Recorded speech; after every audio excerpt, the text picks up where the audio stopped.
Breaking news చూస్తున్నాం. ఢాకా అల్లర్ల కేసులో బంగ్లా మాజీ ప్రధాని షేక్ హసీనాకు ఉరిశిక్ష విధించింది. ICT court. మనం దీనికి సంబంధించిన బ్రేకింగ్ న్యూస్ చూస్తున్నాం. ఢాకా అల్లర్ల కేసులో బంగ్లా మాజీ ప్రధాని షేక్ హసీనాకు ఉరిశిక్ష విధించింది ఐసీటీ కోర్టు. షేక్ హసీనాకు ఐసీటీ కోర్టు ఉరిశిక్ష విధించినట్టు తెలుస్తుంది. దానికి సంబంధించిన బ్రేకింగ్ న్యూస్ చూస్తున్నాం. ప్రజలపై కాల్పులు జరపాలని షేక్ హసీనా ఆదేశించిందంటూ కోర్టు పేర్కొంది. షేక్ హసీనాకు ఉరిశిక్ష విధిస్తున్నట్లు ఐసీటీ కోర్టు తెలిపింది. మరింత సమాచారం తెలుసుకుందాం. మా ప్రతినిధి గోపి మనకు అందిస్తారు. గోపి, గత సంవత్సరం ఆగస్టు 5న ఢాకాలో జరిగిన నిరసనకారుల పైన ఆర్మీ కాల్పులు జరపడం, ఆ కాల్పులకు ఆమె ఈ యొక్క కాల్పులు జరపాలంటూ కూడా ఆమె ఆదేశాలు జారీ చేసినట్టుగా కూడా ఈ ఐసీటీ కోర్టు నమ్మడం జరిగింది. బంగ్లాదేశ్ మాజీ ప్రధాని షేక్ హసీనా దోషిగా కోర్టు తేల్చడం జరిగింది. దీంతో ఆమెకు కోర్టు మరణశిక్ష విధించింది. మానవత్వానికి వ్యతిరేకంగా నేరానికి పాల్పడ్డారన్న అభియోగాలపైన ఆమె పైన పలు కేసులు నమోదయ్యాయి. అయితే వీటన్నిటినీ కూడా విన్న ఇంటర్నేషనల్ క్రైమ్ ట్రిబ్యునల్ ఆమెను ఈ రోజు దోషిగా తేల్చడం జరిగింది.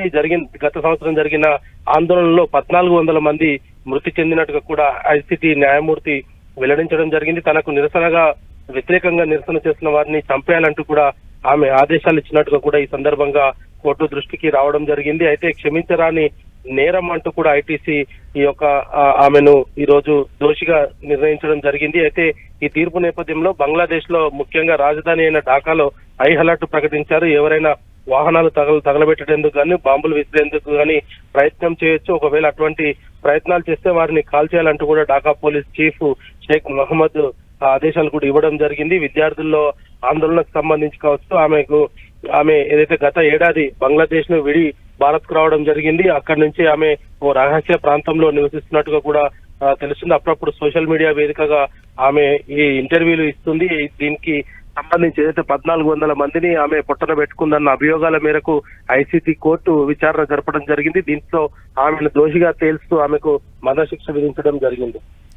అంటే గోపి, ఇప్పుడు కోర్టు అయితే ఉరిశిక్ష విధించింది ఐసీటీ కోర్టు. అంటే ప్రజలపై కాల్పులు జరపాలని ఆదేశించడం ఒకటేనా? ఇంకా కోర్టు ఏం చెప్తుంది? ఏ అంశాలను పరిగణలోకి తీసుకుంది ఉరిశిక్షకు సంబంధించి? ఆమె ఏదైతే ఈ విచారణ సందర్భంగా ఇంటర్నేషనల్ క్రైమ్ ట్రిబ్యునల్స్ లో జరిగిన విచారణలో ఆమెకు వ్యతిరేకంగా, అంటే ప్రభుత్వం నడపడంలో ఆమె వైఫల్యం కావడం కావచ్చు, లేదా ఆమె చేస్తున్న అవినీతి పైన కూడా ప్రజల్లో కొంత ఆందోళన చేయడం జరిగింది. అయితే వాటన్నిటికీ కూడా ఏదైతే నిరసన వ్యక్తం చేస్తున్న వ్యక్తుల పైన ఇటు హెలికాప్టర్లు, ప్రాణాంతకమైన ఆయుధాలను ప్రయోగించారన్న అభియోగం మేరకు ఈ రోజు ఆమె పైన విచారణ కొనసాగింది. అయితే ఈ దాంట్లో గాయపడ్డ వారికి వైద్యం అందించడంలో కూడా ఆమె ఆసక్తి చూపకపోవడం, గాయపడ్డ వారిని ఆసుపత్రికి తరలించినప్పటికీ ప్రభుత్వం నుంచి వైద్యం అందకుండా చేయడం కూడా ఆమె చేసినట్టుగా గుర్తించడం జరిగింది. ఏదైతే అది గాయపడ్డ వారికి, అంటే వైద్యం అందితే ప్రాణాలు దక్కే వారు కూడా ఈమె తీసుకున్న చర్యల వల్ల వాళ్ళు కూడా ప్రాణాపాయం జరగడం, వాళ్ళు కూడా మరణించడం జరిగింది అనేది కూడా ఈ సందర్భంగా ఐసీటీ కోర్టు దృష్టికి తీసుకురావడం జరిగింది. అయితే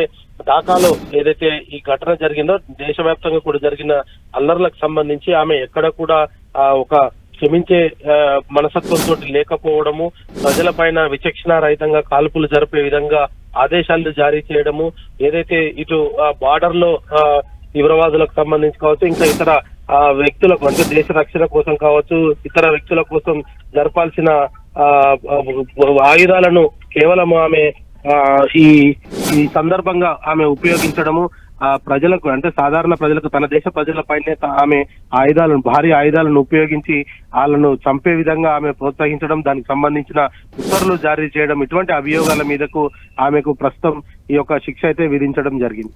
గోపి, అంటే ఇప్పుడు ప్రెసెంట్ షేక్ హసీనా భారత్ లో ఆశ్రయం పొందుతున్నారు. ఈ టైంలో ఉరిశిక్షను విధించింది ఐసీటీ కోర్టు. అంటే నెక్స్ట్ ఏం జరగబోతుంది? అంటే ఎలా అదుపులోకి తీసుకునే అవకాశం ఉంది? అంటే ఆ ప్రాసెస్ ఎట్లా ఉంటుంది? ప్రస్తుతం ఆమె అల్లర్ల తర్వాత ఆమె బంగ్లాదేశ్ ను వదిలి భారత్ కు రావడం జరిగింది. భారత్ లోనే ఒక రహస్య ప్రాంతంలో ఆమె తలదాల్చుకుంటున్నట్టుగా ఆమె అప్పుడప్పుడు వచ్చి ఇంటర్వ్యూలు ఇస్తున్న క్రమంలో ఆమె భారత్ లోనే ఉన్నాను, నేను బ్రతికే ఉన్నాను అంటూ కూడా ఆమె అనేక సార్లు కూడా చెప్పడం జరిగింది. ఆమె తిరిగి రాజధానికి రావడానికి కూడా ఆమె మిలిటరీని కూడా పలుసార్లు రిక్వెస్ట్ చేయడం జరిగింది.